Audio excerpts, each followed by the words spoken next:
어, 지금 한국해양협회에 우리 조봉기 상무님, 또 박영준 교수님, 또 이동해 박사님, 또 장세호 실장님, 강동아, 또 KPI 부장님, 또 이종덕 박사님, 우리 이스켄 선생님도 보이시고요. 여러분들 많이 들으셨습니다. 오늘 저희들이 이제 12번째가 됩니다. 한국해사문제연구소하고 고려대학교 해상법연구센터가 이제 그 해의 우리 해운 물류 뭐 조선 또 선박금융 또 관련되는 업계의 동향과 그에 따른 이제 법률적인 쟁점을 연말에 이제 정리하는 시간을 쭉 가져왔습니다. 우리 그 해사문제연구소가 또 도와주셔서 신년호 특집으로 항상 우리 자담의 내용이 나가고 있습니다. 원래 12번째인데 뭐 한 시간 반에서 2시간 정도 올해도 그런 좌담회를 시작하도록 그렇게 하겠습니다. 많이 들어주신 여러분 대단히 감사하고요.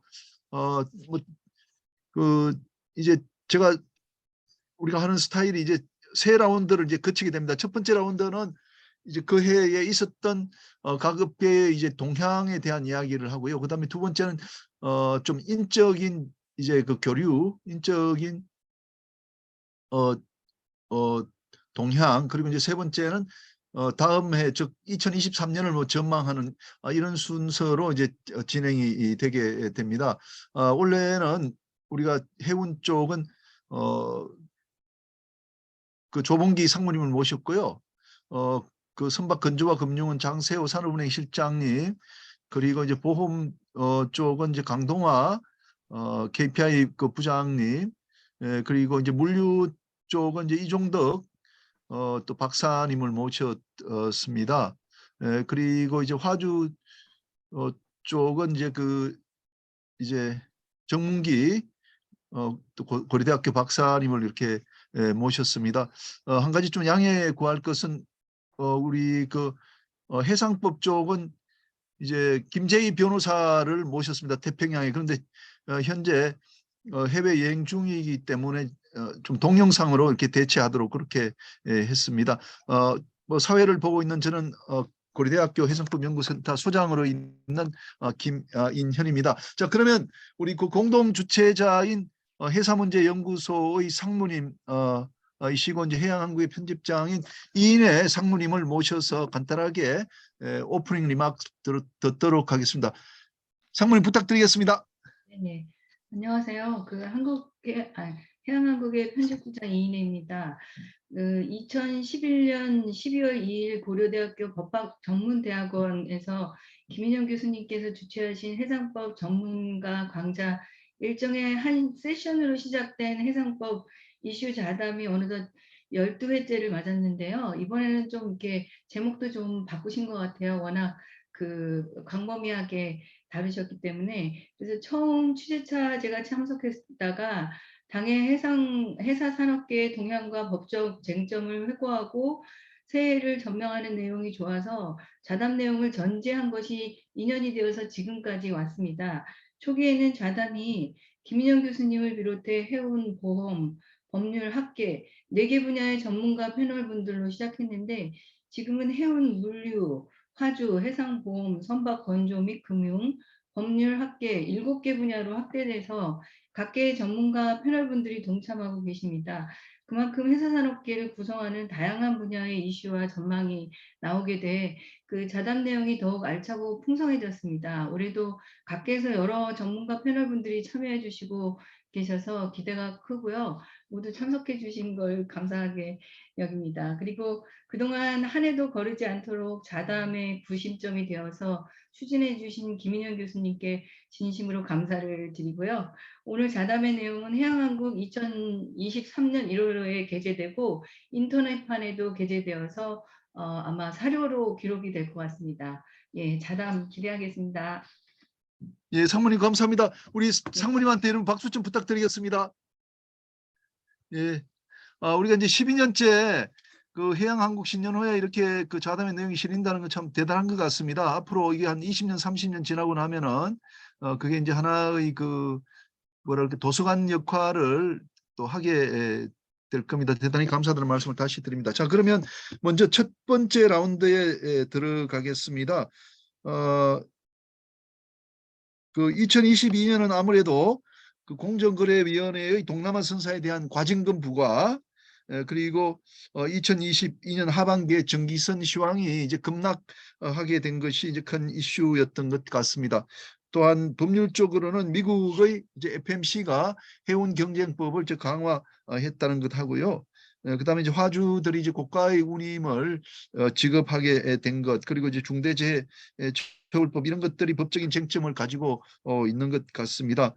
우선 각 분야의 중요한 이슈를 먼저 짚어보도록 하겠습니다. 그러니까 지금 첫 번째 라운드에는 이제 뭐 법률적인 생각하지 마시고 그 분야에 있었던 동향이나 쟁점을 말씀해 주시면은 그런 것들은 또 법률하는 분들이 또 마지막에 또 법적 의미를 담게 되니까요.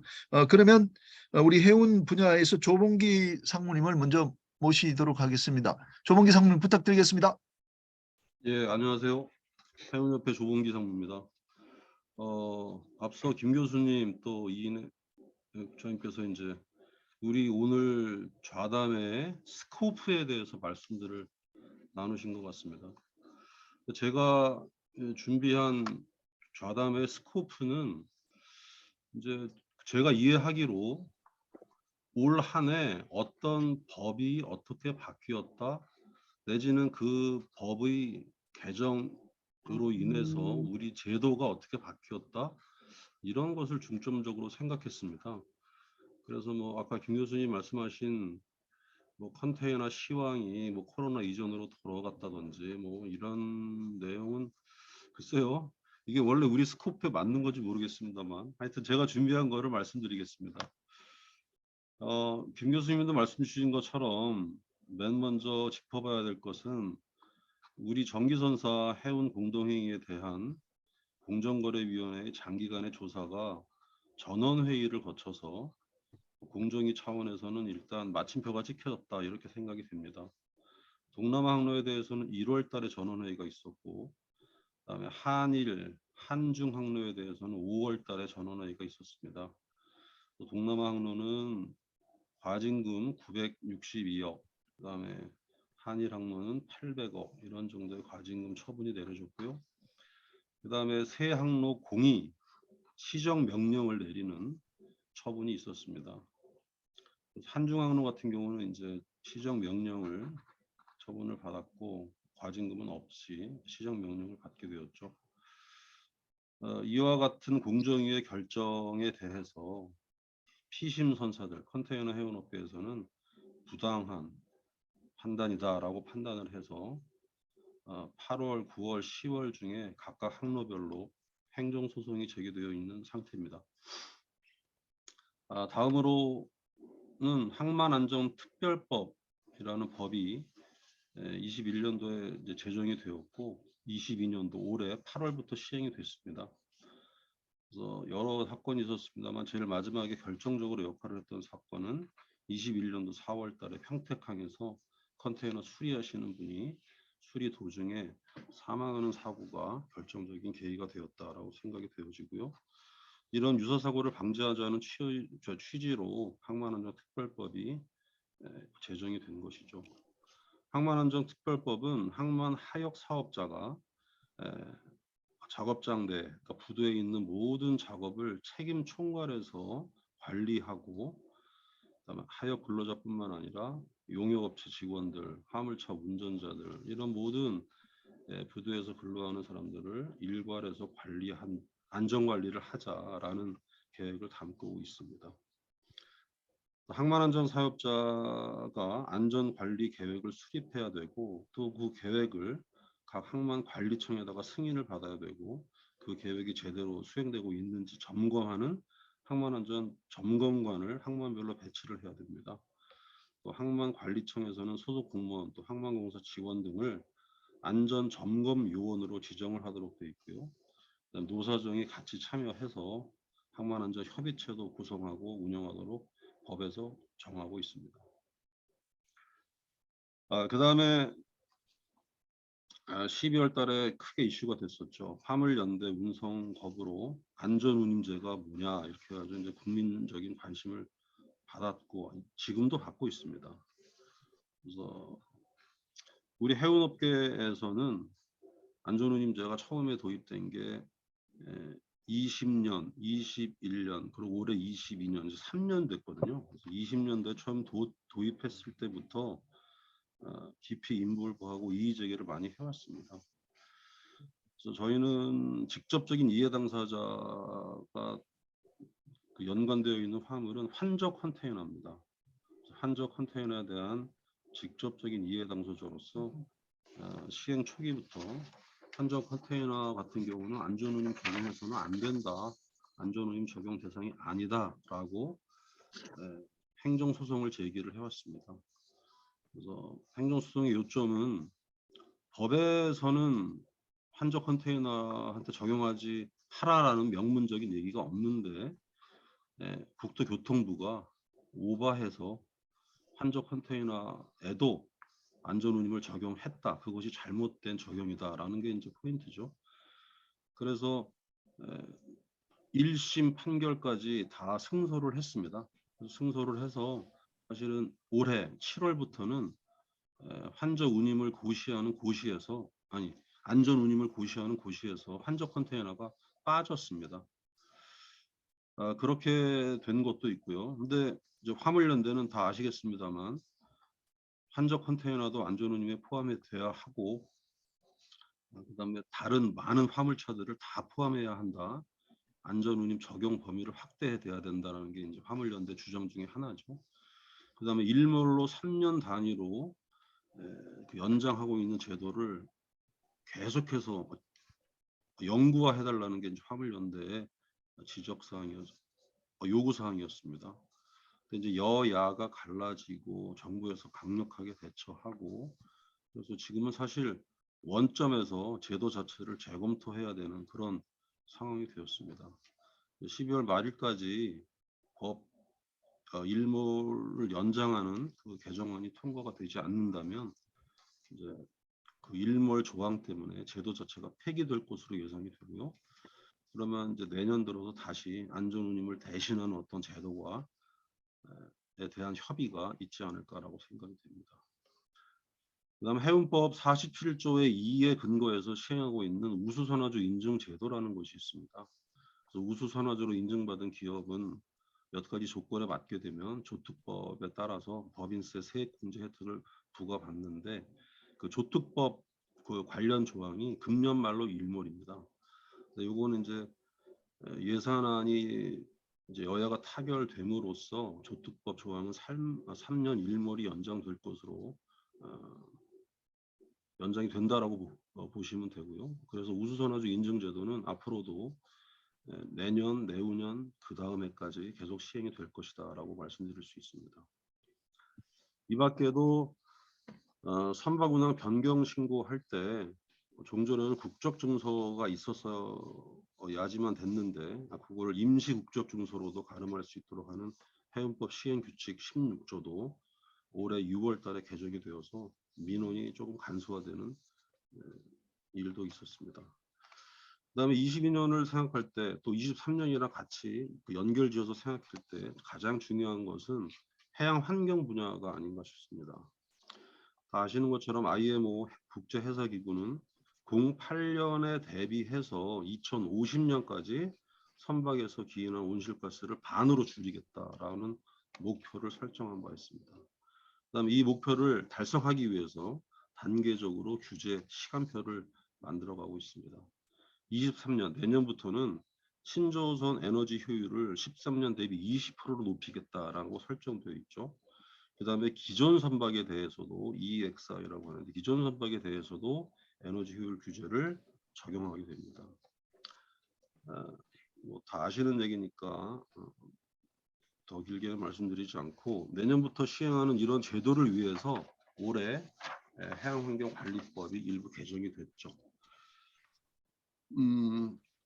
그다음에 탄소 집약도 지수를 이용한 규제도 내년부터 시작이 됩니다.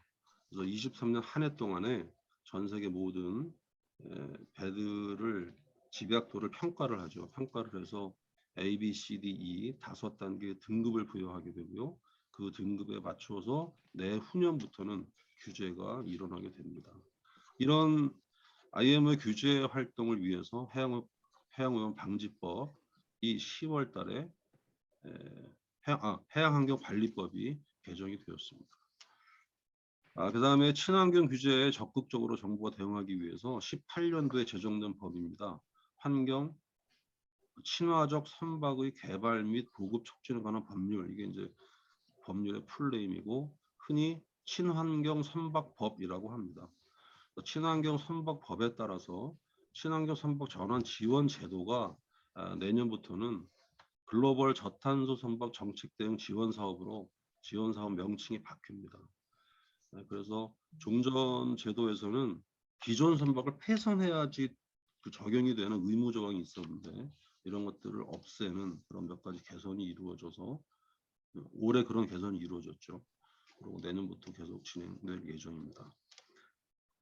그다음에 뭐 여러 해가 됐습니다만 선박 안전법에서 규정하고 있는 결함 신고 조항이 있습니다. 이 조항에 대한 위헌 소송도 계속 진행 중입니다. 저희 협회가 보조 참가인 자격으로 위헌 소송에 참여하고 있습니다.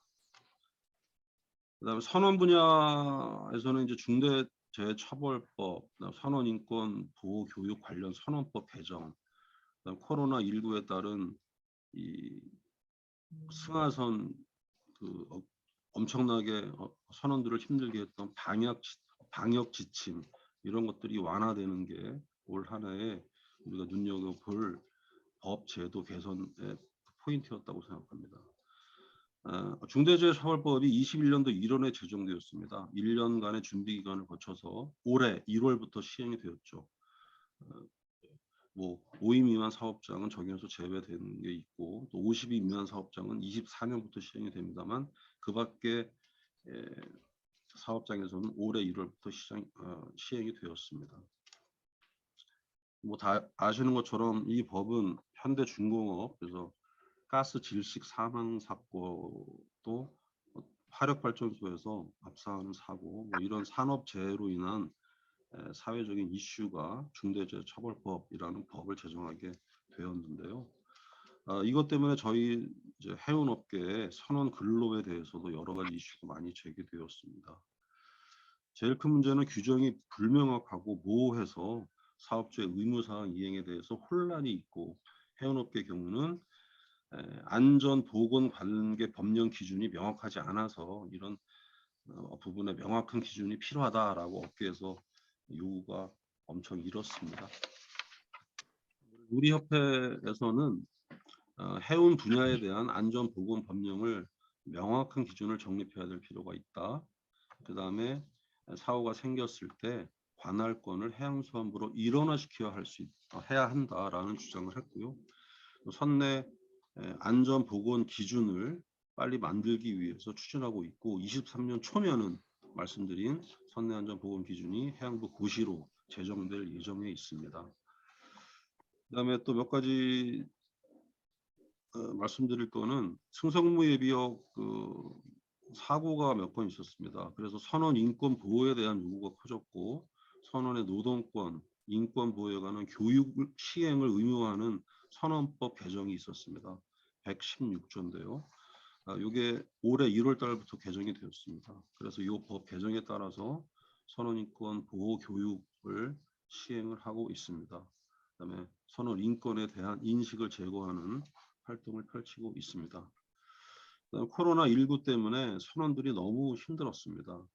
어느 나라에서 뭐 하선을 할 수도 없고 상륙을 할 수도 없고 집에 갈 수도 없고 집에 있는 사람이 배로 타러 나가기도 힘들고 이런 것들이 많이 힘들었는데 이제 코로나 정책이 많이 완화도 되고 진정도 되고 해서 선원 교대가 원활하게 이루어지는 법 제도 개선이 있었다라고 말씀드릴 수 있겠습니다. 마지막으로 저희 협회에서 8월 달에 임시총회가 있었습니다. 임시총회를 통해서 저희 업계가 자발적으로 기금을 조성을 해서 그 기금을 활용해서 사회 기여 사업도 하고 해운 발전의 저변을 확대하는 그런 사업을 벌이자라고 임시총회의 결의를 한 바 있습니다. 임시총회 결의에 따라서 재단법인 바다의 품이라는 재단법인을 발족하게 되었고요. 이 재단법인은 올해 12월 30날 이제 기재부로부터 공익법인으로 지정을 받을 예정입니다. 그 공익법인으로 지정을 받게 되면 내년부터 본격적인 재단의 사업이 시작될 것으로 예상이 됩니다. 이상입니다. 예, 감사합니다. 조상무님, 우리가 그 기획했던 대로 너무 잘 말씀해 주셔서 너무 감사합니다. 예, 그 아주 폭넓게 많이 해주셔서 그 항만 안전특별법까지 또 이렇게 말씀을 해주셔가지고 도움이 참 많이 됐습니다. 자, 그러면 그 다음은 그 우리 물류 쪽에 이종덕 박사님 좀 부탁드리겠습니다. 네, 안녕하십니까. 이종덕입니다. 예, 예. 먼저 좀 죄송한 말씀을 드리는 게 화면을 이렇게 켜지 못하고 제가 산에 있어서 매번 이렇게 줌으로 할 때는 산의 보안 때문에 좀 제한이 있어서 이렇게 사진만 올려드려서 죄송합니다. 일단 물류 분야를 말씀드리면은 올해 주요 이슈로는 이제 글로벌 빅3 해상 운송인의 종합물류 사업 진출, 뭐 오랜만에 사정은 아니었지만은 올해 이제 본격화가 된 부분이 있고, 두 번째는 이제 국제 운송에 관한 플랫폼 사업 활성화, 그다음 마지막으로 미국 오션 시핑 리폼 액트 2022의 발효, 세 가지에 대해서 이제 살펴보고자 합니다. 특히 미국 오스라 2022의 발효는 우리나라 최대 기업인 S전자가 그간 그 미국 그 도착 화물에 대한 선사들의 불공정하고 불합리한 디머리지 디텐션 청구로 인해서 그 손해를 많이 보았다라는 것을 주장해서 미국에서 좀 선사를 상대로 이미 FMC에 제소를 하였고, 이것이 국내 그 매체에도 보도가 된 사실이 있어서 이 부분을 마지막 부분에서 집중적으로 보고자 합니다. 첫 번째, 글로벌 빅3 해상 운송인의 종합물류 사업 진출은 아시는 것처럼 머스크하고 CMA하고 MSC를 얘기하는 건데, 세계 최대 선사는 머스클라인이 그 해상 운송뿐만 아니라 항공기를 구매를 하고, 그 다음에 그 창고 설비를 글로벌 전 세계대로 갖추면서 머스클라인의 브랜드로 종합물류시장, 특히 항공운송시장에 참여자로 진출한 이후에 CMA와 MSC가 딜을 이어서 항공운송시장에 직접 진출하고 있습니다. 머스크라인은 아마 2021년에 이제 항공기 구매에 대한 그 보도가 매체를 통해서 많이 나갔고, 한국에서는 올해 인천공항에 항공운송을 위한 창고 임차를 계획하고 있다는 그 보도가 된 적이 있습니다. 이와 아울러 CMA는 최근에 올해 3분기 해상운송을 제외한 항공운송과 창고 운영을 포함한 물류사업 분야에서의 흑자가 3분기에 많이 발생했다는 보도가 있었고, MSC 역시 최근에 첫 번째 MSC 항공기를 인도받은 것으로 보도가 되어서 이 빅3 해상운송인의 지위와 함께 그 올해는 그다음 내년에도 전망이 되지만 항공운송인의 역할이 상당히 강화될 것으로 예상이 됩니다. 두 번째는 국제운송에 관한 플랫폼 사업의 활성화인데, 해상 항공운송과 같은 국제운송은 전통적으로 선박이나 항공기를 보유한 실제 운송인이나 선박이나 항공기를 보유하지는 않지만 주로 복합운송 서비스를 제공하였던 소위 그 프레이트포더가 운송 서비스를 제공해 오고 있었습니다. 그러나 올해는 미국의 그 플렉스포트나 중국의 YQN 라인과 같은 플랫폼 사업자들이 플랫폼에서 국제운송 운임을 제공함으로써 플랫폼 사업 활성화가 시장의 본격화가 되고 있다고 볼 수가 있었습니다. 특히 미국의 플렉스포트사는 미국 내 국제운송 시장의 점유율이 급속도로 성장을 하고 있어서 미국 국적의 엑스퍼라이더 인터내셔널, 우리가 EI라고 하는데 그런 저희로 얘기하면 이제 국제물류 산업자들이 어떤 그 마켓쉐어의 어떤 그 위협을 받고 있는 상황으로까지 보도가 되고 있습니다. 한국에서도 중화물류 회사인 S사가 그들 고유의 플랫폼을 한국 시장뿐만 아니라 글로벌 시장에 그 론칭을 하고 있어서 향후 이제 성장에 이제 기초가 주목이 됩니다. 그러나 이러한 플랫폼 사업자들이 해외 시장에 진출하기 위해서는 진출 전에 이게 뭐 국내에서만 운영된 플랫폼이 아니기 때문에 진출하고자 하는 현지 국가의 법적 제한을 사전에 검토해 볼 필요가 있습니다. 예를 들면 중국이나 베트남과 같은 국가에서 국제 운송을 플랫폼 사업을 통해서 제공하고자 하는 그 사업자들은 그 국제 운송에 관한 계약을 주로 지금 저희가 현행 사용하고 있는 그 BA를 발행하는 형식으로 사용하고 있는데 중국이나 베트남 같은 국가에서 저희가 경험한 바로는 BA든 그 BL의 어떤 법률상 그 지위가 보통거래 약관으로서 어떤 그 당사자 간의 그 직접적인 계약의 지위로 해석하지 않는 그런 국가들이 있습니다.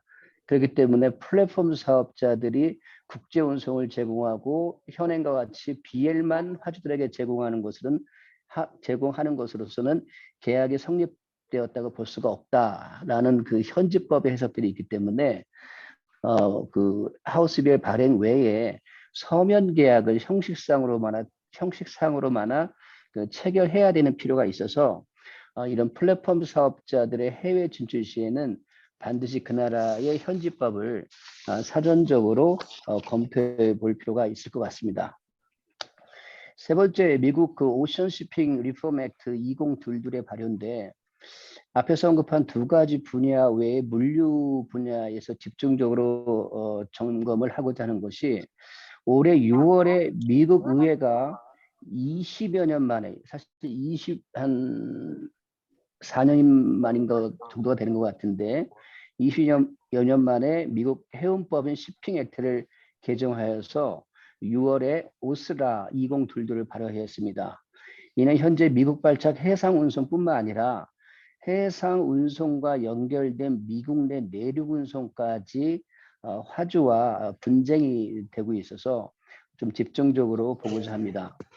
올해 6월 16일에 미국 바이든 대통령이 미국 상하원에 제출한 오스라 2022 법안에 서명을 하여 통과를 시켰는데 이 법안은 오션 shipping 리폼 액트 1998을 24년 만에 개정한 것으로 매체를 통해 보도가 되어 오고 있던 것처럼 코비드-19의 영향으로 미국 발착 해상 운송으로 인한 공급망 혼란과 유럽, 아시아계 선사들의 해상 운송에 관한 선복 미제공, 디머리지 디텐션 과다 청구와 같은 불공정 행위를 바로잡기 위해서 개정이 되었습니다. 먼저 그 오스라 2022의 연역을 보면은 오스라 2022의 전시는 최초 1916년도의 쉬핑 액트의 제정으로부터 시작해서 크게 1984년도 쉬핑 액트 개정, 1998년도 오션 쉬핑 리폼 액트로 개정 이후에 올해 22년에 오스라 2022로 개정이 이제 전개가 됐습니다. 물론 제정 이후에 1916년 제정 이후에 세 차례 개정이 있었던 것은 아니고 우리가 잘 알고 있는 FMC라는 그 미 연방해사위원회의 그 용어도 이 쉬핑 액트 1961년 개정 법률에서 공식적으로 나왔던 명칭이고 FMC의 이전의 명칭은 US shipping board로 1961년 개정 이전에는 사용이 되고 있었습니다. 그래서 그 이 쉬핑 액트의 개정은 그 여러 차례 있었다라고 볼 수가 있는데 오스라 2022과 관련해서는 미 의회가 연방규칙 2006년도에 개정이 된 연방규칙 US 코드 41102 제너럴 프로히비션이라는 금지 조항의 C 항목에 관한 해석 지침을 2020년 5월에 해석 지침을 CFR, 그러니까 역시 연방 규정 545.5조의 해석 지침을 마련했는데 이 해석 지침은 현재 시대 상황에 맞게 구체적으로 개정을 한 것으로 이해를 하면 되겠습니다. 무슨 얘기냐면은 그 연방규칙 4110들 제너럴 프로히비션에는 미 해운법인 shipping 액트가 규정한 커먼 캐리어와 마린 터미널 오퍼레이터 그리고 NBOCC 같은 오션 트랜스포테이션 인터미디어리가 화물을 수령, 취급, 보관, 인도를 하면서 공정하고 합리적인 행위를 하도록 하는 일반적인 행위를 규정하고 있고 이에 대한 해석 지침으로 4가지 정도의 구체적인 항목을 CFR 545.5에서 규정하고 있는데 이 해석 지침을 현 상황에 맞게 더 구체화하는 것이 오스라 2022로 보면 되겠습니다.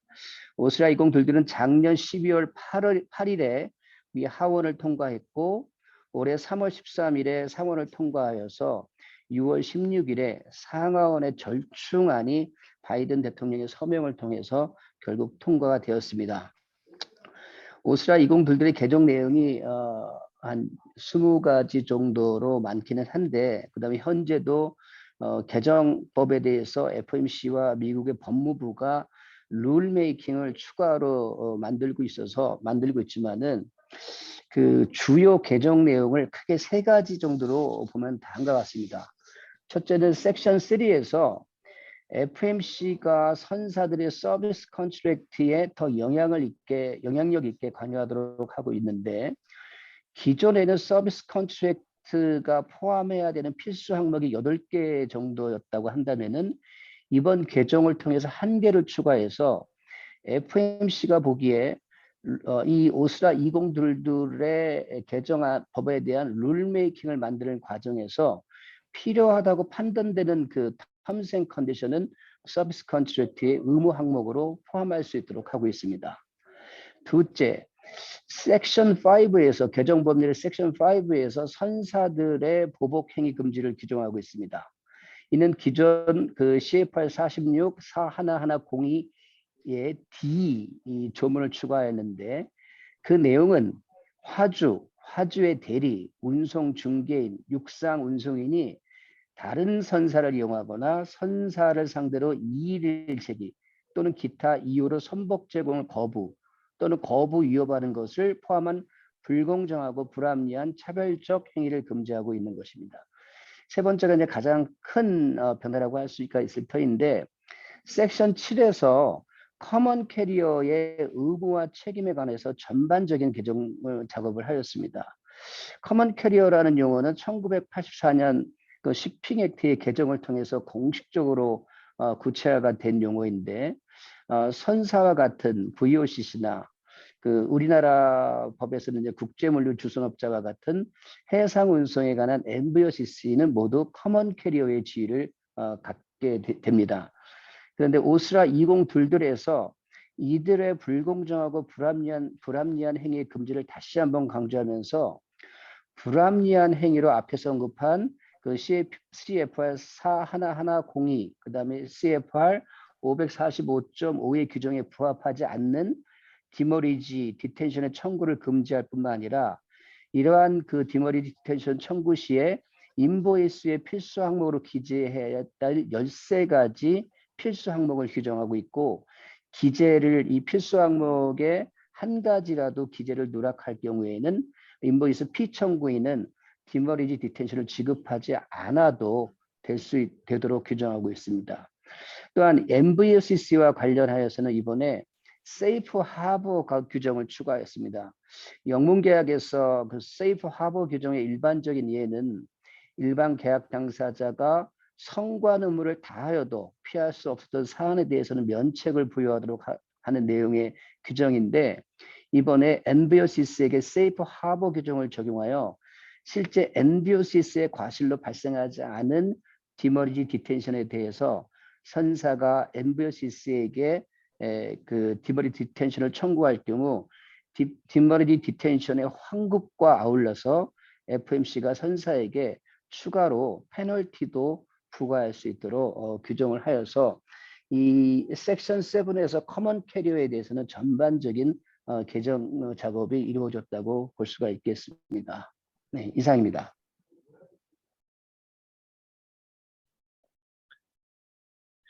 예, 감사합니다. 아주 광범위하게 그 좋은 말씀 해주셨습니다. 그 육상 아니 해상 그 뭐 전기선사 빅3가 육상으로 이제 물류업으로 진출했다 그 말씀하고 이제 플랫폼 사업자가 많이 등장하게 되었는데 이제 뭐 계약의 성립과 관련해서 현지법을 한번 살펴봐야 된다. 네, 그리고 이제 그 미국 FMC가 이제 해운 경쟁법 강화한 그 사실에 대해서 말씀해 주셨습니다. 자, 그러면 이제 화주 쪽으로 넘어가서 정문기 박사님 좀 부탁드리겠습니다.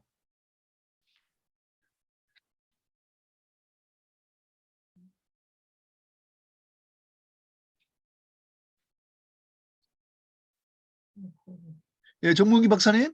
네, 네, 예, 안녕하십니까. 예, 예, 목소리 잘 들리십니까? 예, 예. 예, 안녕하십니까.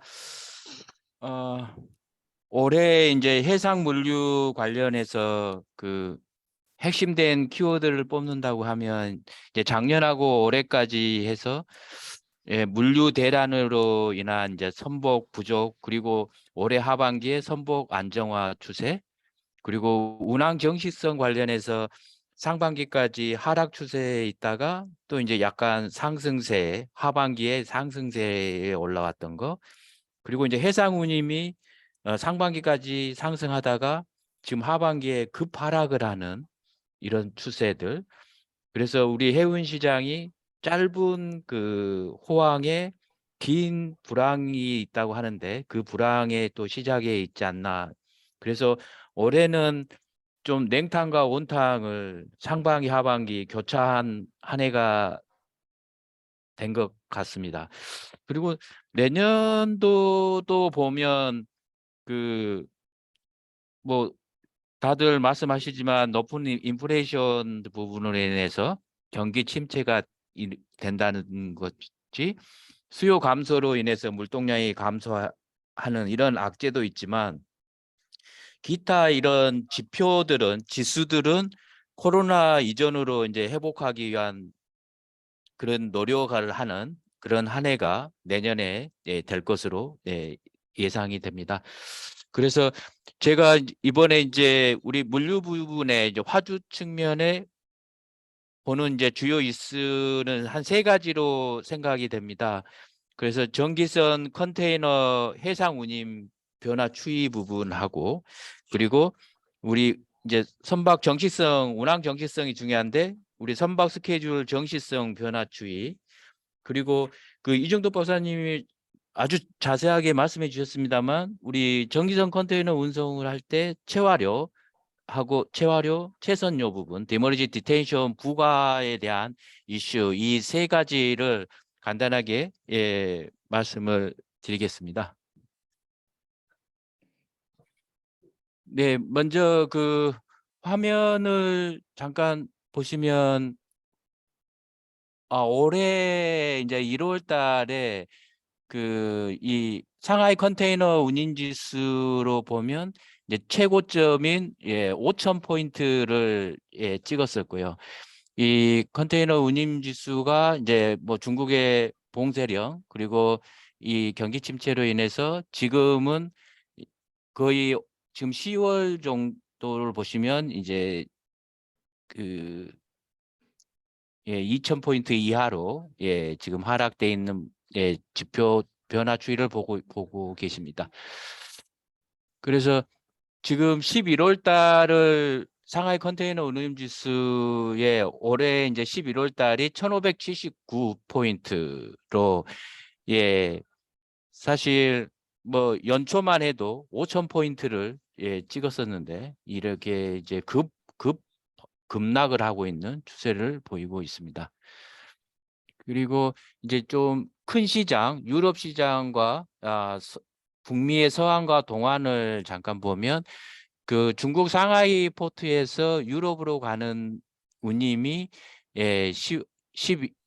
올해 1월 달에 7,797 20피트 컨테이너 달러였습니다. 근데 지금 11월 달에 1,700 63달러까지 떨어진 추세, 급락한 추세를 보이고 있고, 이 서한이나 상하이에서 서한이나 동안으로 가는 트렌드도 비슷한 트렌드를 보이고 있습니다.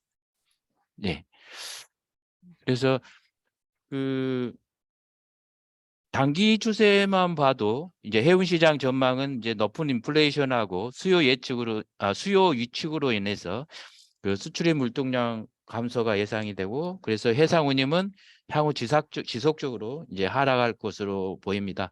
내년도에 그 글로벌 비딩의 결과도 많은 부분의 하락이 예상이 되고 있고요.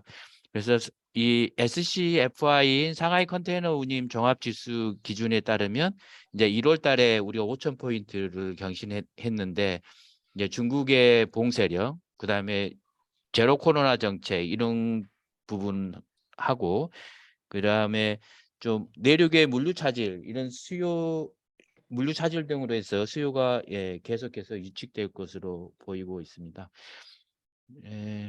그리고 이제 2023년 해상 운임은 이제 항만 적체 부분이 완화가 되고, 포트 컨디션이 완화가 되는 부분, 그리고 대규모 선박 인도에 따른 선박 공급이 베슬 스페이스가 증가할 거라고 하는 부분, 그다음에 고객 수요 물동량이 감소하는 부분, 그리고 서플라이 체인이 이제 정상화됨으로 인해서 차질이 감소하는 부분을 보면 우리 이제 해상 운임도 팬데믹 이전 수준으로 근접하게 될 거로 예상하고 있습니다. 특히 이제 우리 컨테이너 운송에 있어서 이제 장기 운송 계약인 이제 서비스 계약, 서비스 컨트랙트를 맺게 되는데, 보통은 이제 3개월 이상, 1년, 3년, 5년 등 장기 서비스 계약을 체결합니다. 그러면 이제 전기선사는 화주에게 선복을 약정하고, 화주 또한 정기적으로 이제 일정량의 물동량을 공급하는 것을 약정을 하게 돼 있고요. 그래서 그 화주가 이제 이런 대량 화물 물동량을 제공함에 따라서 이제 할인된 운임으로 장기 운송 계약을 체결을 하게 되고, 그 대형 화주에게는 이제 차별적으로 이제 유리한 운임을 제공을 하게 됩니다.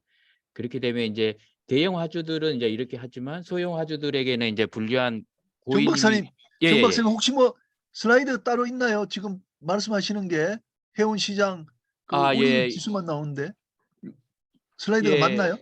예, 여기 세 개의 아, 예, 예. 트렌드를 보여주는 예, 예, 알겠습니다. 예. 예, 예, 예, 그래서 앞서서 이제 이종두 박사님이 말씀하셨지만 미국 해운법 같은 경우는 이제 장기 운송 계약을 합법으로 이제 얘기를 하고 있고 규정하고 있고, 화주와 운송 간의 이제 장기 운송 계약은 그 화물 물동량의 안정적인 제공과 뭐 안정된 선복의 공급에 장점과 함께 이런 그 경쟁법, 공정거래법 위반에서 벗어날 수 있는 것이고요.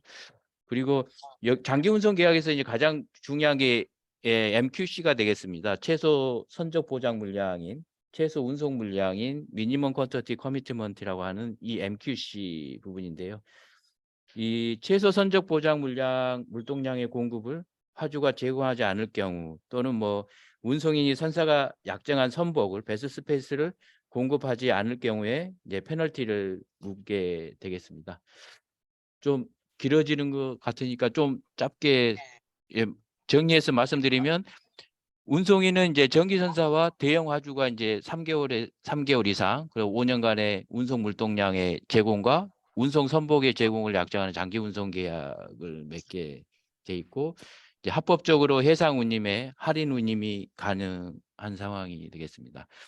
이제 교수님께서도 여러 차례 말씀을 해주셨는데, 이제 해운 수량에 따라서 이제 수요 공급에 의해서 운임이 결정되는 스팟 운임은 현재 기준 시장 가격에 따라서 결정된 운송 계약 운임으로, 운송 계약의 당사자는 전기 선사와 화주인 점은 동일하지만 장기 운송 계약 운임은 추가적인 계약을 한 점에서 이 스팟 운임과는 차이가 있습니다.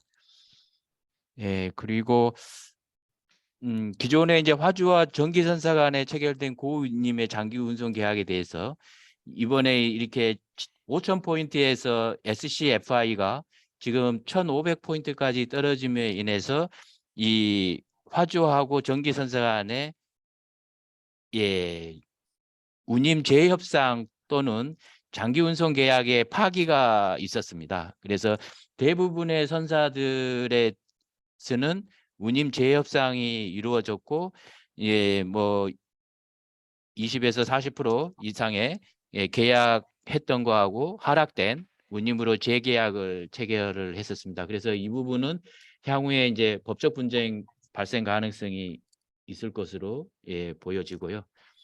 두 번째로는 이제 해운 시장 선박 스케줄의 변화 추이가 되겠습니다. 보시면 이제 운항 정시율 부분인데요.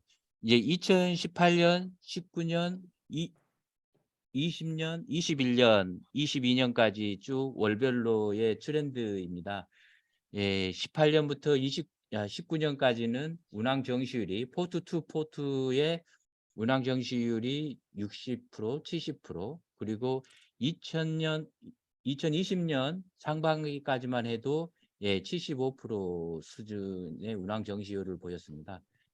코로나에 이제 접어들면서 50%, 40%, 그래서 작년과 올해는 이제 30% 수준의 운항 정시율이었고, 하반기에 들어오면서 46%, 45% 수준으로 회복을 하고 있습니다. 네. 그리고 이제 주요 항로별 정시성을 보면 이제 글로벌 평균으로는 이제 46%, 45%의 8, 9월 달에 실적을 보이고 있고, 아시아 같은 경우는 아시아에서 북유럽으로 가는 항로는 여전히 36% 수준. 그리고 아시아에서 북미 서안으로 가는 부분은 32%의 운항 정시율. 그리고 아시아에서 북미 동안 뉴욕항으로 가는 부분은 21%로 아주 낮은 운항 정시율을 보이고 있습니다. 평균 월별로 연도별로 평균 지연 일수를 보면 올해 뭐 9월 달은 5.8일, 6일 정도 됩니다만 한 일주일 정도의 지연 일수를 가지고 있고요. 정시성을 보면 선사별로 올해 9월 달에 머스크가 이제 53%로 가장 높고 CMA, CGM이 45%, MSC가 44% 수준입니다. 그리고 HMM 같은 경우는 이제 8월에 40%, 9월에 38%의 수준을 보이고 있습니다. 그래서 그 전기선 운항에서 이렇게 컨테이너 운송 경우에 이제 선박의 입항과 출항 ETA가 사전에 공표되고 사전 도착일을 예상하는 해상 운송 계약을 체결하게 됩니다. 그래서 선박 운송 정시율이 하락하는 것은 지연 도착을 의미하고, 또 이게 이제 운송 지연이 발생한 거기 때문에 뭐 영미법에서는 이제 손해가 물적 손해만 얘기하고 간접 손해에 대해서는 배상하지 않는 경향이 있지만, 우리나라 상법 제 이제 137조에 의하면 도착 일정의 차이에 따라서 상품의 가격의 차이가 있다면 그 차액의 배상은 가능한 손해라고 규정하고 있습니다. 그래서 운송 지연으로 인해서 화주가 제3자에게 손해가 발생한 경우에 이건 특별 손해로 보고, 운송인이 예견 가능성이 있고 있다고 하면 손해에 대해서 배상 책임을 부담해야 하게 할 수 있습니다. 그래서 우리나라 상법 137조에 정액배상주의에 의해서 특별 손해는 이제 배상되지 않지만, 당사자 간의 이런 계약을 통한 약정과 예견 가능성이 있는 경우에는 운송 지연에 의한 손해에 대해서도 운송인의 손해에 대해서 특별 손해를 인정하는 이제 판례가 있기도 합니다. 그래서 계약 당사자 간의 약정이 우리나라 상법 제 이제 137조부터 우선 적용돼서 운송인의 운송 지연에 의한 특별 지연에 의한 특별 손해에 대해서 손해배상 책임을 이제 부담하게 될 것이고요. 운송인은 이제 손해배상에 대해서 또 이제 책임 보험에 가입해서 손해를 부부할 필요가 있을 거로 보입니다. 마지막으로 그 전기선 컨테이너 운송에 앞서서 이정도 박사님이 말씀 많이 해주셨던 디머리지 디텐션 부분, 부가 부분이 되겠습니다.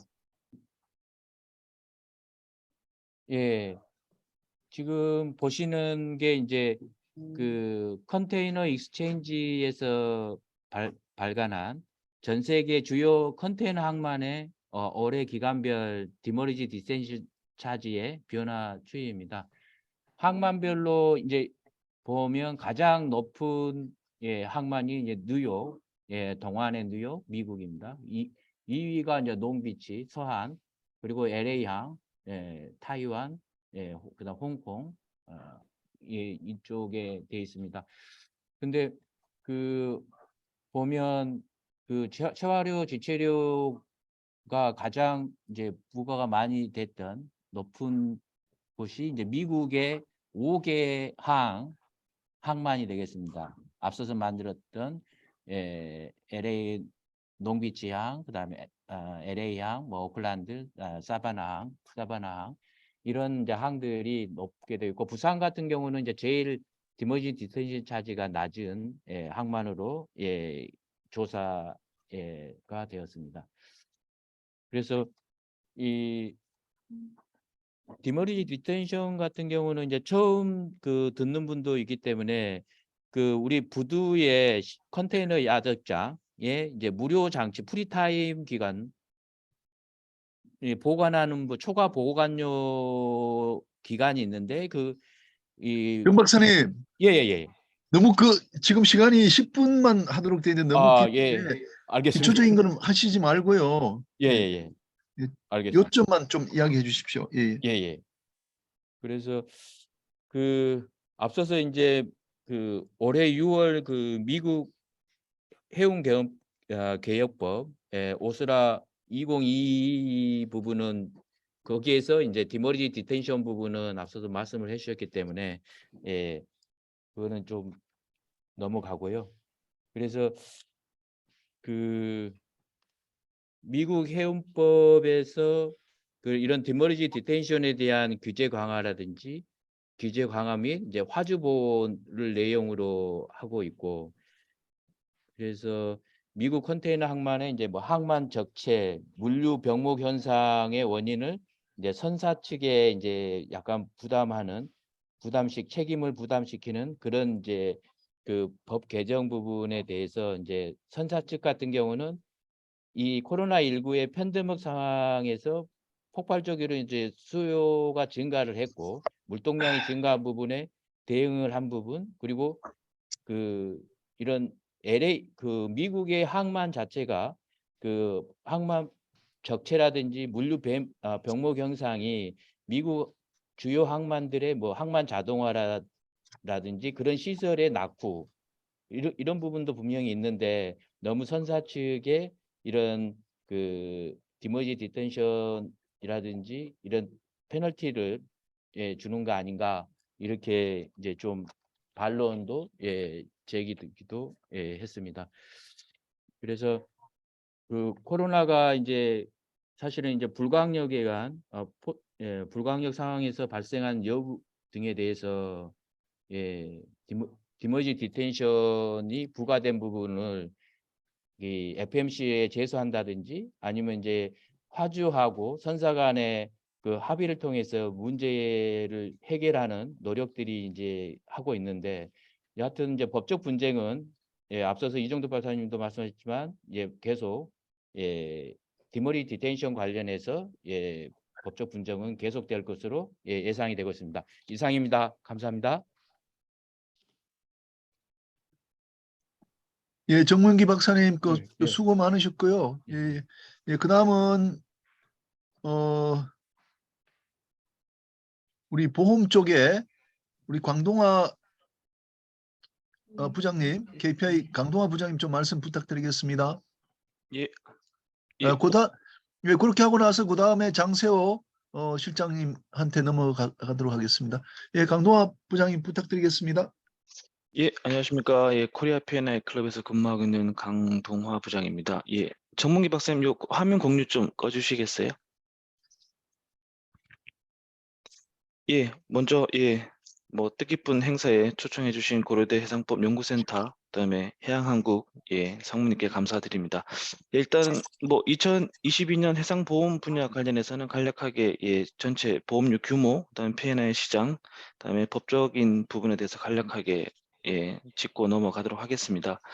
먼저 보험료 규모를 보면요. 그러니까 올해 9월 달에 미국에서 개최된 국제해상보험연맹 총회에서 발표된 통계 자료에 따르면 그러니까 P&I 보험을 제외하고 해상보험의 2021년 기준 총 보험료 규모는 330억 달러라고 합니다. 약 하나로 한 43조 원 정도 되고요. 그중에서 저가 운송보험이 약 한 47%를 차지해서 보험료가 189억 달러, 그다음에 선박보험은 23.5% 정도 차지해서 78억 달러라고 합니다.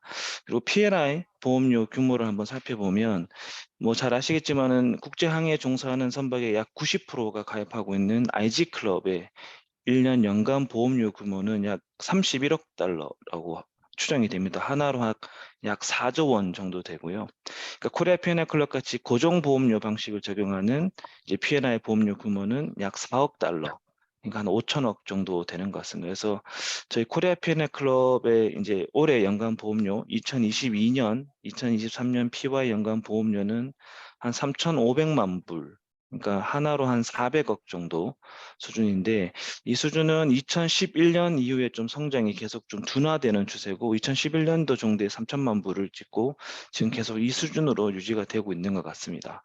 예, 아무래도 제가 또 P&I 보험 쪽 업무를 종사를 하다 보니까 예, P&I 보험 시장의 손해율을 한번 살펴보면 저희가 이제 2월 20일이 갱신입니다. 그래서 작년 거하고 좀 이렇게 묶어서 말씀을 드리자면 2021년, 2022년 PY, 그러니까 쉽게 말해서 2021년 P&I 시장 보험률 손해율을 보면 그 IG 클럽 13개 클럽 모두가 예, 손해율이 100%를 초과했었습니다. 그래서 2022년 PY 갱신에서도 이제 2개의 회사를 제외한 11개의 P&I 클럽들이 10% 이상의 제너럴 인크리즈, 그러니까 보험료 인상을 발표했었고요. 그리고 올해 2022년 그 PY 경우에도 이제 예년에 비해서는 이제 대형 사고, 일명 풀 클램이라고 하는데요. 대형 사고는 급격히 줄었습니다. 보통 한 해에 한 10개에서 20개 정도의 대형 사고가 발생하는데 올해는 1개 정도의 대형 사고만 발생했다고 합니다. 그럼에도 불구하고 예, 현재까지 발표된 IG 클럽들의 손해율을 보면 100%를 다들 초과하는 것으로 예, 밝혀져 보이고 있고 대다수 클럽들이 100%를 초과하고 저희 코리아 P&I 클럽 또한 작년에 올해도 예, 좀 적자가 예상되는 상황입니다. 그래서 특히 뭐 2022년도에 좀 적자를 살펴보면 그 재팬 P&I의 경우는 좀 적자가 심한 상황인데요. 2020년 그리고 2021년도에 가입되어 있는 재팬 P&I 클럽에 가입되어 있던 선박의 최대 25%의 그러니까 그해 보험료의 25%의 언버짓 서플리멘터리 콜이라고 해서 이제 추가 보험료를 부과할 예정이라고 합니다. 최대 25% 아직 확정된 건 아닙니다. 이제 이렇듯 지금 P&I 보험 시장에서 계속 규모가 축소되고 이제 경쟁이 치열하다 보니까 여전히 손해율이 좀 높아지고 있고 이제 이러한 부분들을 좀 타개하기 위해서 이제 P&I 클럽 간들의 그러니까 특히 IG 클럽 간들의 합병 논의가 좀 적극적으로 이루어지고 있습니다. 그래서 올해는 그 2021년 P&I 연간 보험료 수준 기준으로 이제 전 세계 2위 보험사인 노스 P&I 클럽하고 4위 보험사인 스탠다드 P&I 클럽이 합병을 발표를 했습니다. 그래서 내년부터는 노스 P&I 클럽과 스탠다드 클럽이 아마 한 회사로서 요율들을 내고 아마 운영이 이루어질 것 같습니다. 과거에도 브리타니아 클럽과 UK 클럽의 합병이 무산된 바 있는데 이런 손해율 악화의 결과로 P&I 클럽들 간의 그 합병 논의가 계속해서 이루어질 것 같습니다. 예, 그리고 법적인 부분들 좀 살펴보면 뭐 올해 가장 이제 해상 보험업계 가장 큰 이슈죠. 러시아하고 우크라이나의 전쟁 사태로 이제 전쟁뿐만 아니라 그로 인한 러시아에 대한 미국과 EU 관계 당국들의 이제 생션 경제 제재 문제 때문에 해상 보험에서도 해당 지역을 운항하는 선박에 대한 담보 문제가 좀 치열하게 다투어졌습니다. 그 다툼의 대상은 이게 보험자와 피보험자 사이에 좀 해석에 대한 부분들이 많이 문제가 돼서 좀 다툼이 있었고 특히 저 경제 제재, 그러니까 생션에 관련된 부분은 보험 계약자고 피보험자가 각 당국의 러시아 생션에 대한 그런 제재 해석에 대한 부분에서 좀 분란이 됐었는데요. 예컨대 EU 지역에 사업장을 두고 있는 이제 보험자나 특히 재보험자가 그 어떠한 형태로든 생션을 위반한 선사, 그다음 피보험자가 확인이 되면 그 피보험자에게 보험 서비스를 제공하는 행위 자체를 금지하고 있습니다. 그래서 생션에 위반된 선박에 대한 모든 P&I 보험의 담보가 거절되기 때문에 그런 생션에 대한 구체적인 제재에 대한 해석에 대한 부분이 선사와 보험사 간에 좀 다툼이 있었고, 지금은 어느 정도 좀 해결이 된 부분이 있지만은 여전히 계속해서 새로운 제재가 나오고 있기 때문에 각 보험자별로 또 해석이 다르고, 피보험자별로 해석이 다르고, 또 재보험자별로 해석이 좀 다르다 보니까 결국은 이 생션의 위반에 대한 부분은 법원에서 좀 결론이 날 부분이라서 관계 당국의 해석 또한 자기들의 자의적인 해석이기 때문에 법적 구속력은 없습니다. 그래서 결국은 최종적으로 법원에서 판단이 이루어져야 할 부분이라고 논의가 된 부분이 있지만은 여전히 좀 다툼의 여지가 있는 것 같습니다. 예, 마지막으로 저희 코리아 P&I 클럽에서 좀 추진됐던 점을 간략하게 살펴보면, 예, 현재 저희 코리아 P&I 클럽은 앞에서 설명드린 고정보험료 픽스드 프리미엄 제도를 도입해서 20년 이상 적용을 하고 있습니다. 다만 이제 작년 올해 이제 좀 손해가 심각하다 보니까 저희 꼭 손해 문제만이 아니지만은 P&I 클럽의 원래의 취지인 상호 부조의 운영 취지에 맞게 상호 보험료, 그러니까 뮤추얼 프리미엄 제도를 도입하기 위해서 좀 추진을 하고 있고, 거기에 추가해서 저희 한국 선주 상호 보험 조합 법이라고, 예, 법에 따라서 저희가 코리아 P&I 클럽이 설립이 됐습니다. 이제 거기에 사업 범위에 저희가 P&I 보험만을 다루게끔 되어 있는데, 한국 회원조합과 같이 이제 선박 보험과 그다음에 재보험을 좀 사업 범위로 추가하는 취지의 조합법 개정에 대해서 추진할 계획임을 밝혔습니다. 그러니까 다시 말씀드리면 상호보험료 제도 도입, 그다음에 조합법 개정에 대한, 예, 계획을 밝힌 바 있습니다. 예, 이상 해상보험 쪽 분야에서는 특별한, 예, 이슈가 없어서 이렇게 간략하게 정리하고 마치도록 하겠습니다. 예, 이상입니다. 예, 예, 강동원 부장님, 간략하게 말씀해 주셔서 대단히 감사합니다.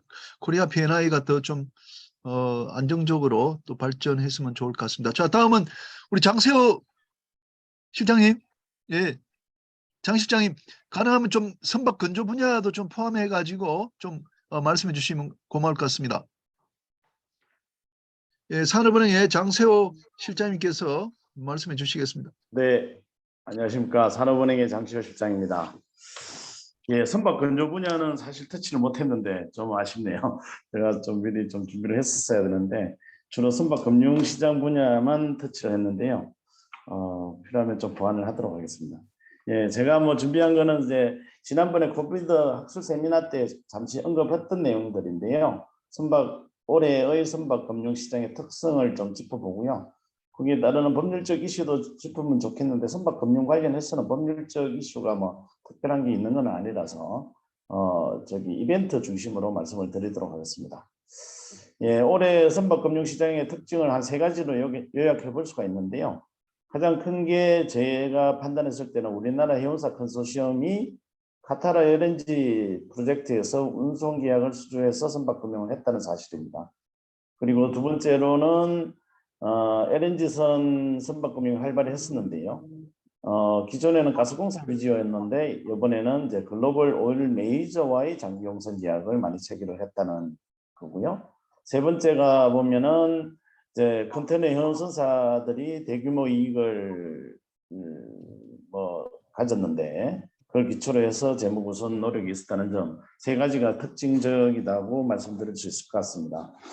그래서 먼저 카타르 LNG 프로젝트 관련해서는 지금 원래는 5 해운사가 참여를 했었는데 최종적으로는 이제 3개의 선사들이 이제 조인트 벤처를 만들었는데요. 그 K3가 어떻게 됐냐면 H라인 해운하고 SK 해운, 펜오션 3사라는 거고요. 해외의 조인트 벤처를 설립을 하고 그 조인트 벤처들이 공동으로 해서 카타르 에너지와 LNG선 그러니까 각 5척 전체적으로 15척 선박에 대해서 최장 20년 또는 25년의 장기 용선 계약을 체결을 하는 형태로 계약을 수주를 했습니다.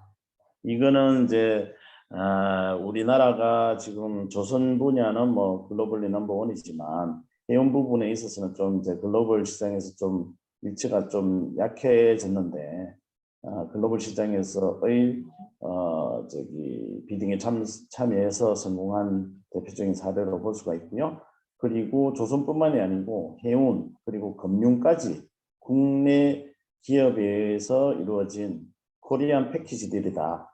이러한 측면에서 의미가 높다고 할 수 있겠습니다. 그리고 본건 딜은 2019년 10월 한 카타르 산업자원부 장관회의 때 최초로 논의가 되었는데요. 그때 당시에 뭐 국내 정부뿐만이 아니고 여기 계시는 해운협회, 조선사, 해운사, 정책금융기관들이 전체적으로 협업을 해서 본건 딜에 협업을 해서 딜에 참가를 했고요. 그래서 본건 딜을 뭐 조선 분야나 해운 분야나 금융 부분에서 수주를 할 수 있었다고 생각합니다. 그리고 다음으로 특징적인 게 이제 글로벌 오일 메이저와의 LNG선 장기 용선 계약인데요. 21년에 보면 현대 LNG 해운이 말레이시아 페트로나스라든가 랩솔 등으로 이제 LNG선 장기 용선 계약은 체결을 하게 됐고요. 그 이후로 보면 H라인이 엑스모빌하고 했고 대한해운이 로열 더치셀과 네 측의 LNG선 장기 용선 계약을 체결하게 됩니다. 그 전에도 보면 장금상선에서 보면은 이제 MR 탱크 관련해서 엑스모빌이나 더치셀하고도 조금씩 하긴 했는데 본건은 이제 LNG선에서 대형 딜을 우리나라가 이제 하기 시작했다는 점입니다.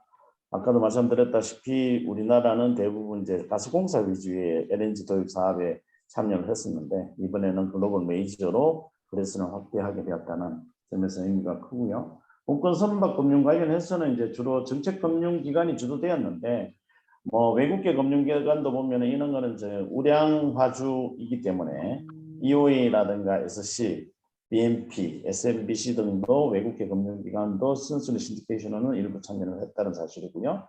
그리고 이거는 이제 대규모 선박금융이 일어나다 보니까 여전히 자담부는 뭐 많지 않습니다. LTV는 90% 수준인데 선순위가 70 내지 85%고 후순위가 10 내지 15% 수준으로 해서 LTV는 한 90% 수준에서 파이낸싱을 했다는 사실을 말씀을 드리겠습니다. 그리고 컨테이너 선사의 재무구선 개선 노력인데요. 컨테이너 선사들이 뭐 이익 규모가 상당히 크다는 건 이미 다 아실 것 같고요. HM은 뭐 현금 자산이 10조 이상, 뭐 15조라는 얘기도 듣기고 장금상설이나 고려해운도 뭐 1조 이상의 현금성 자산을 보유하고 있는 걸로 알고 있습니다.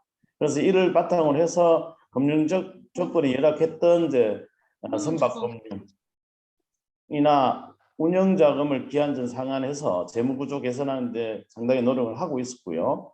그리고 신조 선박금융 할 때도 LTV가 앞에 보시면은 뭐 장기 계약이 있는 대규모 선박의 경우는 90% 파이낸싱을 했지만 컨테이너 선사들은 뭐 이제 LTV 50% 수준에서 HMM은 50에서 70% 수준으로 이제 트라이를 하고 있고요. 장금상선은 그거 아니죠.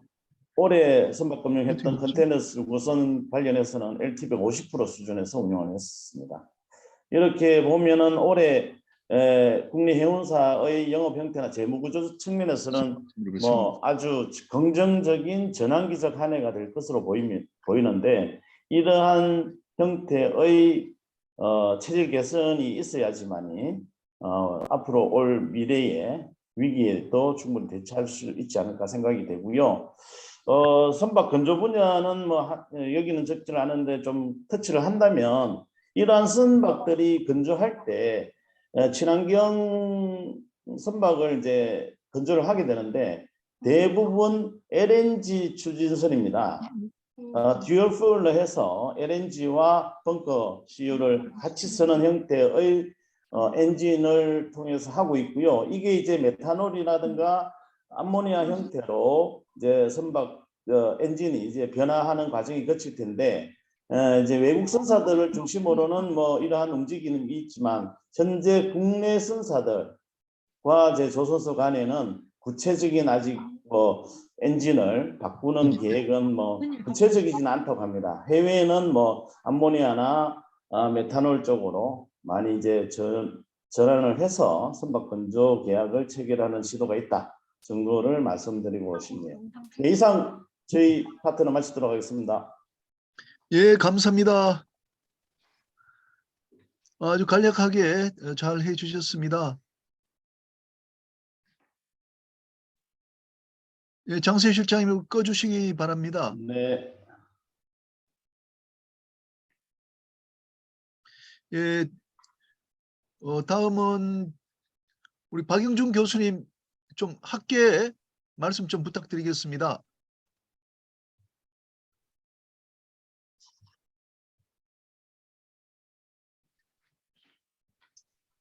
네, 안녕하십니까. 예, 당국대학교에 반갑습니다. 있는 박영준입니다. 말소리 들리시나요? 예, 예. 네, 먼저 지난 1년간 있었던 학계의 주요 이슈에 대해서 말씀드리겠습니다. 앞에서 저 조봉기 상무님께서 말씀하신 것과 좀 일부 좀 겹치는 바가 있는데요. 지난 한 해 동안 해상법을 포함해서 상법학계의 가장 큰 이슈는 무엇보다도 ESG 경영의 산업 전반에 대한 확대였습니다. 그래서 잘 아시는 대로 지속 가능한 기업 경영이라는 대전제 하에 환경 E, 그다음에 사회적 책임 S, 그다음에 기업 지배 구조 G라는 기업의 비재무적 요소에 대한 관심을 촉구가 전 세계적으로 강조가 되었습니다. 해운 산업과 관련해서는 이 중에 특히 환경과 관련해서 전 세계적인 탄소화를 어떻게 대처할 것인가 큰 이슈로 대두되었습니다. 그래서 이를 위해서 선박 운항에서 배출되는 온실가스 감축과 관련된 여러 가지 법적 규제가 IMO를 중심으로 만들어졌고 또 이에 대한 법적 이슈가 계속 제기가 되면서 학계에서도 이에 관한 연구가 계속되었습니다. 국내적으로 봤을 때는 아까 조봉기 상무님께서 말씀하신 대로 공정거래위원회가 작년에 이제 큰 이슈가 되었던 운임 합의와 관련해서 1월 달에 한국 동남아 항로 전기선 선사 23개사에게 962억 원의 과징금을, 그다음에 6월에는 이제 한일 항로 전기선 선사 15개사에게 800억 원의 과징금, 그다음에 한국 중국 전기선 선사 27개사에는 과징금은 없이 이제 시정 명령을 각각 부과 조치했습니다.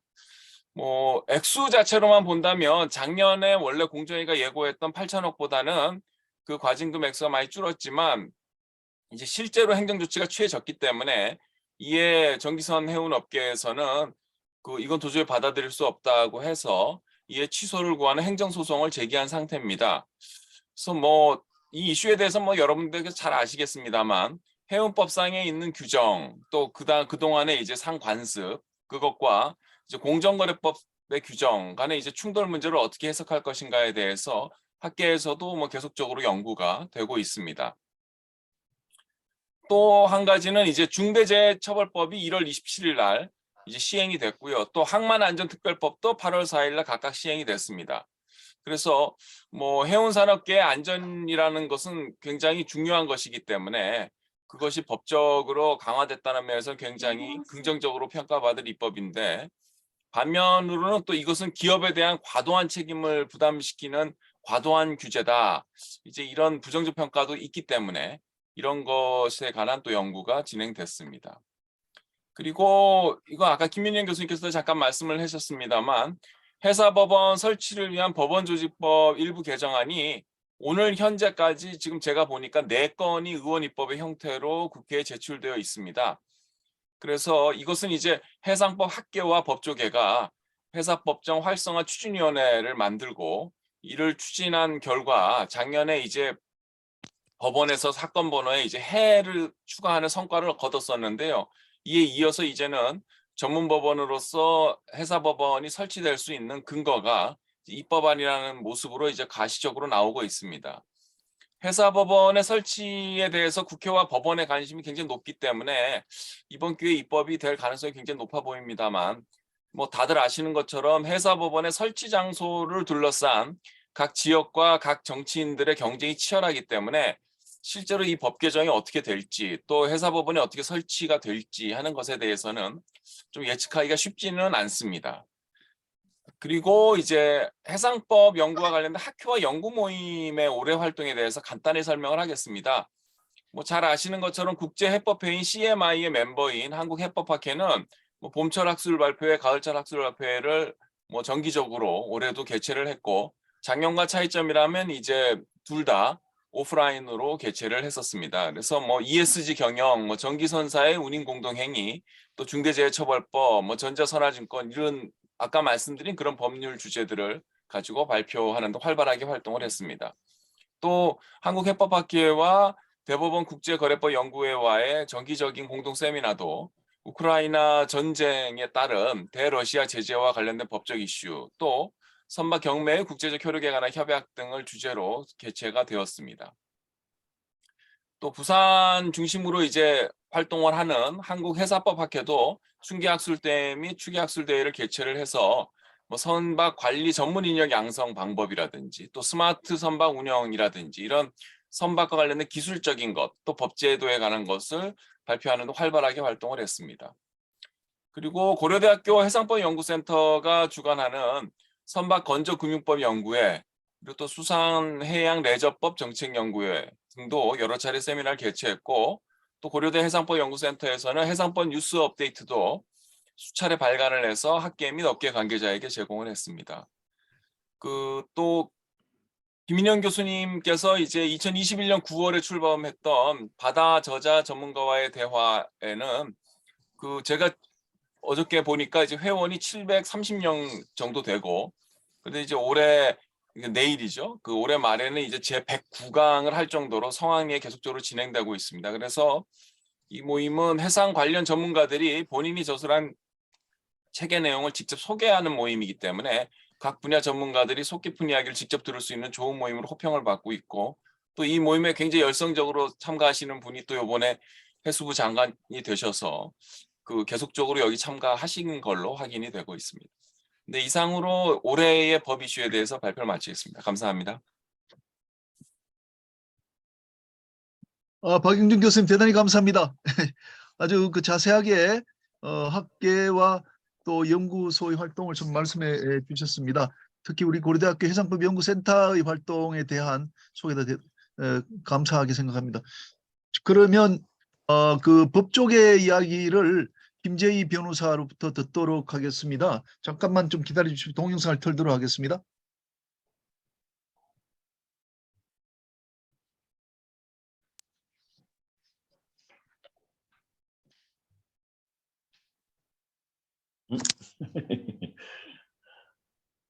안녕하십니까. 법률 분야 발표를 맡은 법무법인 태평양의 김재희 변호사입니다. 우선 올해 자담회에도 초청해주신 김인영 교수님, 그리고 발표를 맡아주신 여러 발표자 선생님들, 그리고 참석해주신 모든 선생님들께 다시 한번 감사 인사를 드립니다. 제가 송구하게도 자담회 일정하고 조금 맞지가 않아서 이렇게 영상으로 인사 및 발표를 하게 된 점 양해 부탁드리겠습니다. 우선 법률 분야 주요 이슈를 말씀드리도록 하겠습니다.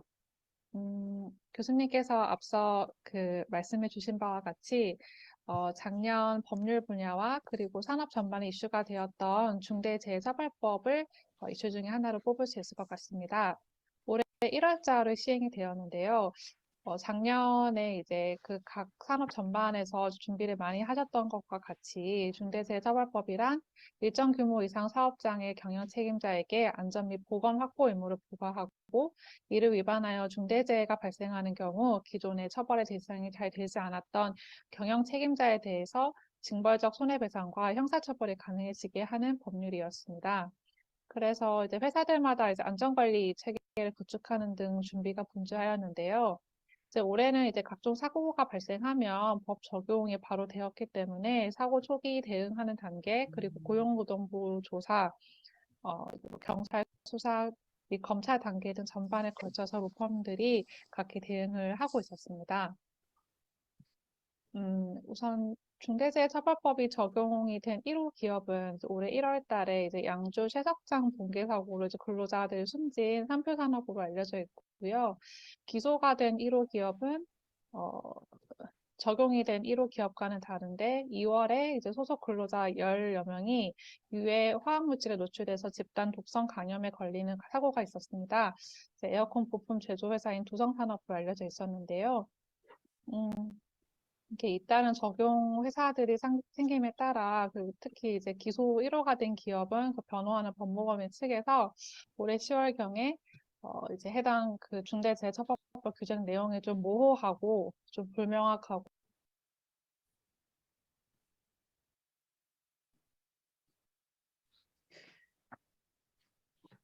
시장 특히 이제 한국과 동남아 항로 그리고 한일 항로, 한중 항로 이제 해상 운임에 담합이 있었다는 이유로 각 수백억 원의 이제 과징금을 부과하는 사건들이 있었습니다. 굉장히 이슈가 많이 되었는데요.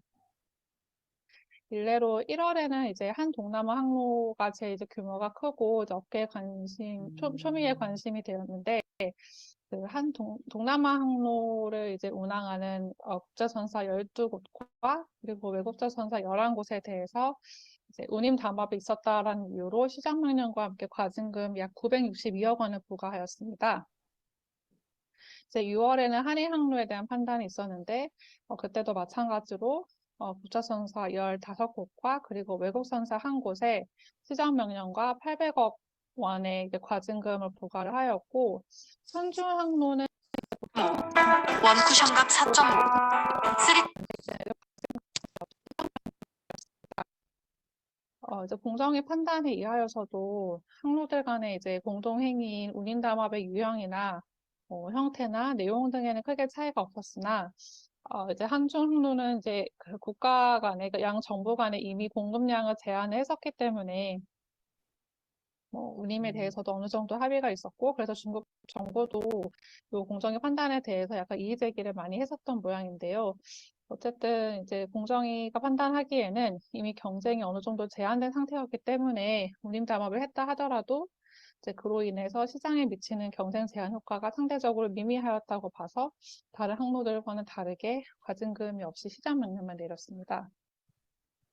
당연히 이제 해운업계에서는 좀 강경하게 이제 비판적인 견해를 제시를 했고요. 특히 이제 운임 담합이 이제 해운법에 따른 정당한 공동행위였다는 입장을 꾸준히 펼치고 있고, 다만 이제 공정위 측에서는 그 해운법에 따른 이제 정당한 공동행위라면 사전에 이제 화주와 협의하는 등의 일정 요건을 충족을 해야 되는데 이 본건에서 문제가 된 운임 담합에 있어서는 이러한 요건이 충족이 되지가 않았고 또 형식적인 측면만 아니라 그리고 합의를 위반한 선사들에 대해서도 좀 페널티를 부과한다거나 아니면 뭐 화주에 대한 보복 조치를 한다거나 이런 내용적인 한계가 이탈한 측면도 있다고 보았던 것 같습니다. 그래서 형식적인 측면과 더불어 내용적으로서도 좀 정당하지 않고 공정거래법을 위반하는 혹은 해운법을 위반하는 부당한 행위다라고 보는 입장이었고 이제 양 당사자 간 그리고 공정위의 입장이 굉장히 강경하였기 때문에 아무래도 최종적으로는 이제 법원 판단이 내려질 전망이고요. 앞서 이제 공정위가 이러한 제재를 내린 것에 대해서 판사들은 이의를 제기한 상태이고 현재는 이제 서울 고등법원에서 행정소송을 제기한 상태라고 합니다. 그래서 최종적으로는 이제 법원의 판단을 통해서 이러한 운임 담합이 정말로 있었는지 그리고 이러한 운임 담합이 해운법 위반하는지 그 적법성 여부 등을 판단이 될 예정입니다. 세 번째 이슈로는 아무래도 올해 초에 있었던 러시아 우크라이나 전쟁을 빼놓을 수 없을 것 같습니다. 다들 많이 알고 계시겠지만 올해 2월에 러시아 푸틴 대통령이 우크라이나에 이제 스페셜 밀리터리 오퍼레이션이라고 하는 특별 군사 작전을 선포를 하여서 본격적인 침공이 시작이 되었습니다. 이제 우크라이나가 이렇게 총력적으로 대응을 하고 또 서방 국가들이 직간접적으로 지원하는 까닭에 예상보다 전쟁이 많이 장기화가 되고 있는데요. 이제 언론 보도에 의하면 11월 기준으로 양쪽 사상자가 약 20만 명이 이르는 피해가 매우 막심하다고 합니다.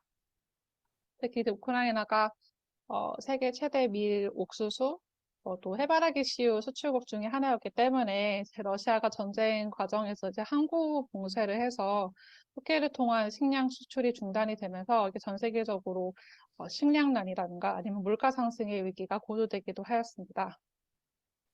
이제 그 위기 자체는 이제 8월 정도에 이제 우크라이나, 러시아, 튀르키예 유엔 4자 협의로 그 이스탄불에 그 JCC라는 조인트 코디네이션 센터라는 공동 조정 센터를 설치를 하였습니다. 아무래도 이제 곡물 수출을 위한 식량난을 외면할 수가 없었기 때문인데요. 이제 국제적인 목소리가 있었기 때문에 그 JCC가 설치가 되면서 일단 일단락이 되었습니다. 일단 우크라이나에 한 항구 3군데가 개방이 되었고 또 러시아가 곡물 수송선의 안전을 보장하기로 합의를 하면서 이른바 이것은 그 이제 Black Sea Grain Initiative라는 일종의 합의를 도달을 하면서 현재는 이제 곡물 가격이라든지 이런 건 어느 정도 안정이 된 상태입니다. 다만 약간 이게 국제적인 전쟁이기 때문에 이제 개시된 이후로는 계약상 분쟁이 많이 발생할 수밖에 없었습니다. 특히 이제 항구 봉쇄라던가 수출 제한 아니면은 이제 항구 작업 자체가 완전히 중단이 되면서 관련된 운송 계약, 용선 계약, 수출입 계약 등 해상과 관련된 이제 여러 계약상 분쟁이 발생할 수밖에 없었고 또 많은 법적 쟁점들이 부각이 되었습니다. 이제 실무상으로는 주로 이제 우크라이나에서 선적을 해야 되는 화물이 있을 때 이런 화물이 뭐 이제 그 포트 오퍼레이션이 중단이 되거나 아니면 항구가 봉쇄되었을 때 이제 연관되어 있는 수출입 계약 혹은 운송 계약이 이제 이행이 가능한지 혹은 이제 불가 항력을 면책 가능한지가 많이 다투어졌고 또 영국법상으로는 중국법이 영국법인 경우가 많았기 때문에 계약상 프러스트레이션이라고 하는 어떤 완전한 불이행을 주장할 수가 있는지도 검토가 되었던 것 같습니다. 또 용선 계약 측면으로는 어떤 전쟁의 영향을 받은 우크라이나 항구가 용선 계약상 세이프포트 안전항행지 여부 혹은 용선 계약에 보면 월 리스크 클러스라는 전쟁 위험 약관이 삽입이 되어 있는데 그렇다면 이런 현재 러시아와 우크라이나 간 전쟁에 의거하여 선주가 이런 전쟁 위험을 주장할 수 있을지 즉 계약을 해제할 수 있을지 여부도 종종 다투어지고 있는 것 같습니다. 이제 국제적으로는 이제 뭐 미국이나 EU나 일본 같은 강대국들이 이제 러시아에 대한 경제 제재나 수출입 제한 조치도 이제 부과를 하고 있는데요. 대표적으로는 이제 러시아 은행이 그 국제은행 결제망인 스위프트를 이용하는 것을 금지한다거나 아니면 자산을 동결하거나 아니면 러시아 기업이 미국이나 이제 EU로부터 차입을 하는 것을 금지한다거나 아니면 러시아산 원유, 석탄, 가스 등의 주요 자원을 수입 금지하는 조치들이 있었습니다. 꽤나 강력한 제재였기 때문에 이제 법률적으로는 이러한 제재들이 이제 기업 간 거래나 아니면 개인 간 거래에 어떤 이행 가능성에 미치는 영향이 주로 논의가 되었던 것 같습니다. 마지막 이슈로는 이제 교수님께서도 이제 그 연구회와 이제 그 신문 칼럼을 통해서 자주 발표하셨던 미국 FMC의 해운 경제법 강화 조치가 있었습니다. 이제 코로나19로 인해서 작년부터 좀 이슈가 되었던 쟁점인데요. 이제 미국에서 코로나19로 이제 그 한국 그 물류 대란이 좀 심화가 되고 운임이 급증하자 미국 정부가 여기에 주목을 하기 시작했고 그래서 작년부터 그 미국 내 경제법 규제 기관인 그 연방회사위원회라는 FMC를 통해서 정기성 영업의 어떤 독점화를 규제하기 위한 조치들을 취하고 있습니다. 대표적으로는 FMC가 그 선사의 컨테이너 그 디머리지 앤 디텐션 지체로나 뭐 채선료 체화로 많은 용어를 번역이 되는데 디머리지 앤 디텐션부가 관련해서 연방정부 일종의 그 규정을 제정을 해서 여기에 대해서 약간 규제를 하고 있습니다. 이에 상응해서 미국 의회에서는 이런 FMC 역할을 좀 강화를 하기 위해서 미국의 수출업자는 그 미국이 수출하고자 하는 화물을 선적을 보장하도록 컨테이너 선사들을 규제한다든지 아니면 선사가 디머러지 앤 디텐션을 부과할 때는 일정한 법적 절차를 준수해야 한다든지 이러한 내용을 담는 그 해운 개혁법을 발의를 해서 이제 교수님 칼럼에 잘 나와 있기도 하지만 하원과 사원을 통과를 하여서 이제 법에 적용이 될 예정입니다. 이런 전반적인 미국 정부의 조치들은 어떤 전기선사의 얼라이언스 등 과점 상태를 해소를 해서 이제 시장의 경쟁을 촉진시키는 데 주된 목적을 두고 있기 때문에 한국에서도 주시를 할 필요가 있는 것 같습니다. 이슈 발표는 여기에서 마치고 다음 인적 동향으로 다시 발표하도록 하겠습니다. 감사합니다. 예, 김재희 변호사님 대단히 감사합니다. 예, 외국에 계신데도 이렇게 들어와서 또 녹화 영상 남겨주셔서 대단히 감사합니다. 자, 그러면 저 1라운드는 이렇게 이제 마치게 되는데요. 조선업 관련해서 제가 이제 하나만 또 추가를 하고자 합니다. 그 조선업 중에서도 우리가 대우 그 조선을 이제 하나그룹이 인수하기로 그렇게 되었습니다. 그래서 실사를 마쳤고 이제 그 제3자가 이제 신주를 인수하는 그 방식으로 이제 그 최대 주주가 이제 한화가 이제 되는 겁니다. 그러니까 2조 원 주식을 신주 발행하면은 그걸 이제 하나가 이제 그 이제 경쟁적으로 스토킹 홀스 방식으로 이제 그 인수자가 됐기 때문에 이제 최대 주주가 이제 되게 되는 것이 49% 주를 가진 최대 주주가 되는 그런 이제 방식을 취하게 되어 있습니다. 뭐 회사법과 관련된 내용인데 그렇게 해서 이제 내년 초에는 최대 주주가 이제 산업은행에서 한화로 넘어가고 산업은행은 2대 주주가 되는 그러니까 경영권이 이제 바뀌게 되는 그런 결과를 낳게 될 겁니다. 자, 이렇게 이제 1라운드를 마치고요. 2라운드로 넘어가도록 하겠습니다. 지금부터는 이제 간단하게 인적 동향 그 계시는 분야에서 뭐 사람들이 새로 들어오고 나가고 하는 그런 분야 있으시면 있는 대로 말씀하시고 없으면 뭐 그대로 넘어가고 하면 될 것 같습니다. 뭐 그 조봉기 상무님 혹시 뭐 해운협 분야의 뭐 인적 동향에 대해서 좀 말씀하실 거 있으면 해주시면 고마울 것 같습니다.